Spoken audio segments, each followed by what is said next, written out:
Fala, meus amigos e minhas amigas. Neste dia 25 de junho de 2025, já agora à noitinha, a Câmara está reunida, se reuniu. Eu estava assistindo, né? Os deputados federais discursando, estava até no momento em que o deputado federal Tarcísio Mota, do Rio de Janeiro, discursava. E a Câmara está reunida por conta de uma chantagem do presidente Hugo Mota, presidente da Casa, capacho do Lira, e presidente do Sindicato dos Ricos, protetor dos ricos, chefe do pior congresso da história desse país. E os motivos foram revelados. Os motivos que fizeram com que Hugo Mota traísse o povo brasileiro mais uma vez. Sabotando o governo, está sabotando o povo. Curta, comente, compartilhe e se inscreva no canal. É muito importante o teu comentário. É muito importante a tua interação para que nós fortaleçamos a nossa comunidade aqui no YouTube, canal do João Antônio Clique Política. Ao final eu tenho um recado também direcionado a você. Recado muito importante. Mas vamos aqui por partes. Ontem, às 23 horas e 35 minutos, o Hugo Mota foi para o Twitter para anunciar mais uma quebra de acordo. E anunciar que colocaria na pauta da Câmara Federal no dia de hoje, como já está, o decreto do Lula sobre o IOF. Até a extrema-direita se assustou. Nem os deputados mais ligados ao bolsonarismo tomaram conhecimento previamente. Só souberam com a publicação. Envolve emenda parlamentar? Envolve emenda parlamentar. Envolve chantagem? Envolve chantagem. Mas vejam só. Alguém ligou para o Hugo Mota e é informação do jornalista Igor Gadelha do site Metrópolis de Brasília. Segundo ele, comenta-se nos bastidores. Ligaram para o Hugo Mota para dizer que o Haddad, ministro da Fazenda do governo Lula, se reuniu com alguns empresários e com algumas figuras da alta cúpula da economia do país no dia 13 de junho. E nessa reunião o Haddad detonou o presidente da casa, o presidente da Câmara. Porque o Haddad ficou enraivecido, haja vista que houve uma reunião. E nessa reunião, Hugo Mota comentou: que reunião histórica, Haddad. Que pacote fiscal magnífico. E 24 horas depois, anuncia que não aceitaria mais impostos. Impostos no andar de cima. Para os banqueiros, para os chefes do Brasil. Ou os que se acham chefes. A avaliação do Planalto foi a seguinte: que cabrinha sem palavras esse tal de Hugo Mota. Rapaz, participou da reunião, concordou, aplaudiu, disse que o pacote era histórico e 24 horas depois toma uma atitude dessas. A grande verdade é que ele é um pau mandado. Né? Então ele soube da reunião e soube das críticas que o Haddad fez contra ele, todas verdadeiras. É bom que nós deixemos isso às claras. As críticas que o Haddad fez para empresários, para figurões da economia brasileira nessa reunião, foram todas verdadeiras. E, por fim, ficou com raiva também, depois de uma entrevista que o Fernando Haddad prestou à Record, criticando o aumento no número de deputados, que vai onerar o país em 65 milhões. Quem vai pagar a conta? O povo brasileiro. Então, para se vingar, vejam, senhores e senhoras, homens e mulheres de bem desse país, para se vingar, ele sabota o Brasil. E às 23 horas e 35 minutos de ontem anuncia algo que ninguém esperava. Talvez, antes de anunciar, deva ter ligado para o Arthur Lira para pedir permissão, pedir a bênção dele. Eu indago ao ministro do Supremo Tribunal Federal, Flávio Dino. Até quando, ministro? O desarranjo institucional, a ilegalidade vai continuar. Eu vi um comentário agora do jornalista Reinaldo Azevedo falando a mesma coisa que o Guilherme Boulos falou no primeiro vídeo que eu divulguei hoje. O Congresso toma de assalto o orçamento e não quer assumir nenhum tipo de responsabilidade. Nenhum tipo de responsabilidade. Só no Brasil para isso acontecer. Então foram esses dois pontos, a reunião e a entrevista. Eu indago. Faça uma pesquisa com o povo brasileiro para saber se o povo brasileiro aprova o aumento no número de vagas no parlamento. O Senado vai aprovar esse absurdo. E o Davi Alcolumbre já comentou que não vai comprar briga do IOF, não. Que assim que o Hugo Mota votar, vai colocar logo também para votação no Senado. Eles querem tirar dos mais pobres. Sabe qual foi a resposta do líder do PT, Lindenberg Farias? O presidente Lula vai encontrar outras alternativas. Contudo, dos mais pobres, não. Você que recebe o Bolsa Família, você que recebe o benefício de prestação continuada, saiba que se dependesse deles, o BPC já estaria desvinculado do salário mínimo. Se dependesse desses deputados federais que aí estão, dessa extrema-direita safada e sacana. Eu vi o deputado federal Sóstenes Cavalcante aproveitar a oportunidade. É outro capacho desta feita do Silas Malafaia dizer que o Haddad não entende nada de economia. Não, quem entende é você. O senhor é um gênio. O senhor é um gênio, Sóstenes Cavalcante. Chamando o Haddad de analógico, enfim. Aproveitando a oportunidade da pauta do Mota, é óbvio que a extrema-direita chega junto. Se for para prejudicar o Lula, chega o Nicolas. Eu queria ver o Nicolas fazer o videozinho dele com fundo preto. Não faz porque é protetor de rico também. Ele, o senador Cleitinho, o governador de São Paulo, Tarcísio de Freitas, que deixou um déficit enorme. Eu vou mostrar aqui o que o Márcio França publicou. Eu vou mostrar aqui alguns vídeos que ganharam destaque nas redes sociais na tarde e noite deste dia 25 de junho. Ninguém fala do déficit, do rombo que o Tarcísio fez em São Paulo. Aí querem dizer que o Lula gasta muito com os mais pobres. Vendendo a Sabesp a preço de banana, entregando aos barões. Ninguém diz nada. O mercado se cala, porque ele é um governador dos mais ricos. É o governador que governa pros ricos e pro agro de São Paulo.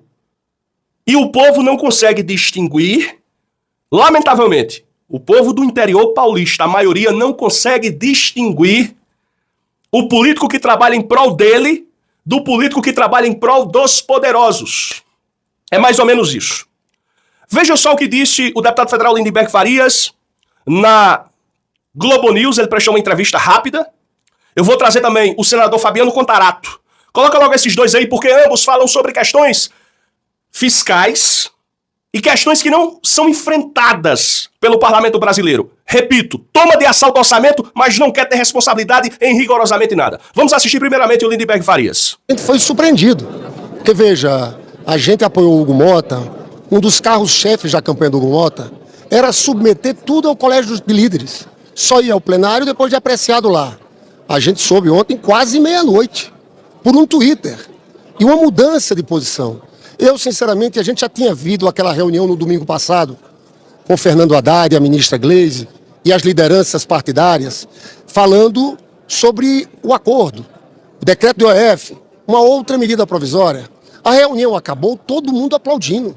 Disseram que era uma reunião histórica. No outro dia, também, houve uma mudança de posição. O que é que eu atribuo a isso? Olha, houve uma movimentação de setores econômicos expressivos. O pessoal das bets não gostou da posição do governo na medida provisória. Estava aumentando a taxação das bets. Tem reclamação dos bancos, porque entrou juros sobre capital próprio.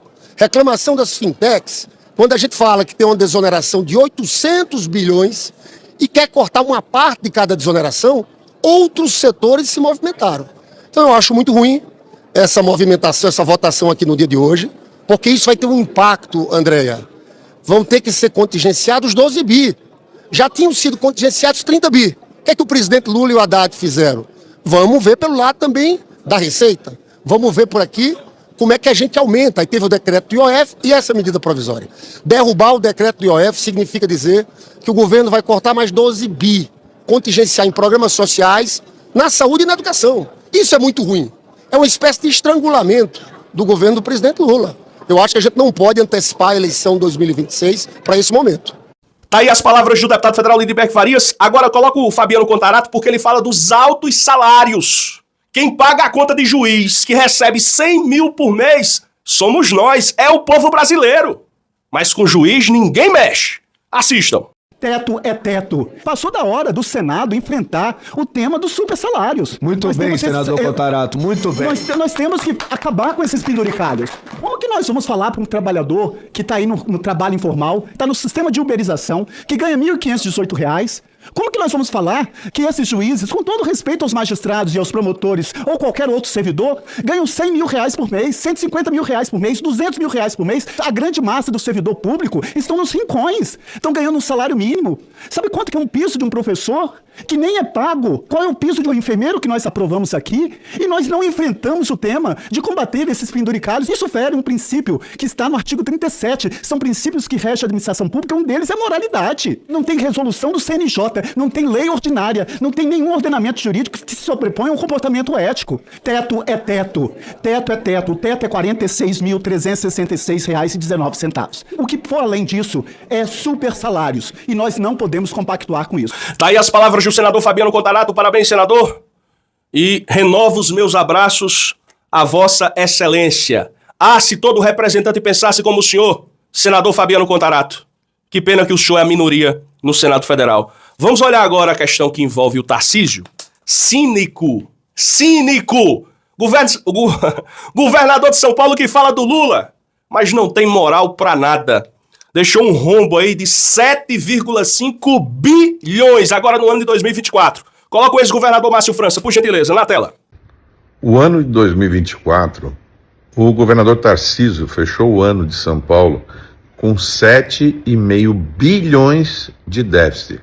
Vou repetir, 7,5 bilhões de déficit. Gastou muito mais do que arrecadou. Ele só conseguiu fechar o ano no positivo porque vendeu a Sabesp, que pertencia a todos os paulistas, e foi vendido por um valor super pequeno e nenhum paulista recebeu esse dinheiro de volta. Então, governador, atenção, ao invés de ficar criticando o presidente Lula, presta atenção nas suas contas, porque não vai ter uma Sabesp por ano para poder ser vendida, não. Lembrando aos senhores que Jair Bolsonaro não aceitou até então o acordo para apoiar o Tarcísio de Freitas para presidente da República. Até então, o Bolsonaro mantém a candidatura dele. Se não for ele, falam da possibilidade do Eduardo Bolsonaro ser o candidato. O Jair Bolsonaro não quer a Michele candidata. Nem ele, nem o Eduardo, nem o Flávio ainda aceitaria, segundo informações oriundas de Brasília. Mas o Carlos, o Eduardo e o Jair Renan, o pior vereador do Brasil lá de Balneário Camboriú, aquilo ali é horrível, horrível, horrível, horrível, Ave Maria. Né? Eles não aceitam a senhora Michele como candidata a presidenta da República. No máximo, candidata a senadora. No máximo, candidata a senadora. Eu queria lembrar vocês também que o presidente Lula está participando de alguns eventos e tem uma informação importante. O Brasil está muito próximo de ser autossuficiente em gasolina. Informação que foi trazida pelo ministro das Minas e Energia, o ministro Alexandre Silveira. O que isso significa? A gasolina vai baixar de forma absurda agora nos próximos meses. E nós estaremos blindados em relação a picos no preço do petróleo por conta de guerras, de tensões no Oriente Médio, seja lá onde for. E nós sabemos que essas guerras, esses conflitos que existem atualmente, mexem diretamente no bolso, então o Brasil se protege cada vez mais contra justamente essas crises externas. O presidente Lula, amigos, vai ganhar a eleição 2026 com esse Congresso sabotador. E eu chamo a atenção para que nós votemos corretamente em 2026. E chamo a atenção da ministra das Relações Institucionais. A esquerda não tem 150 deputados? Vocês conseguiriam facilmente mais 200 deputados. Quanto mais o Lula abrir mão no que tange as emendas parlamentares para esse antro de podridão, o antro de podridão tende a crescer. É tirar a força dos chefões do antro da podridão e buscar alternativas no parlamento. É disso que se trata. A atitude do senhor Hugo Mota foi uma atitude radical e nós não vamos admitir esse tipo de sacanagem, de safadeza.